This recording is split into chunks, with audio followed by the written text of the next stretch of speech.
যোগ্যতা তাকে আল্লাহ নিজে দিয়ে দিলেন। আল্লাহর পক্ষ থেকে যদি যোগ্যতা দিয়ে দেয়, দুনিয়ার যোগ্যতা লাগে না। আর আল্লাহ যদি যোগ্যতা না দেয়, দুনিয়ার অডেল যোগ্যতা থাকলেও তার দ্বারাই কোনো কাজ হয় না। কথা বলেন ঠিক কিনা? আল্লাহর রহমত যার উপরে আসে, অল্প বিদ্যা দিয়ে অনেক কিছু করতে পারে।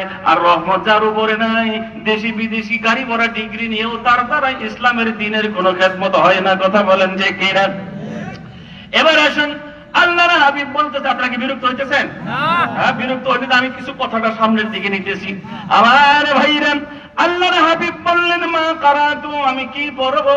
এবার আমাকে জিজ্ঞাসা করে, পড়া কি পড়বো? আমি তোমাকে শেখাই দিচ্ছি। ইকরা বিসমি রাব্বিকাল্লাযী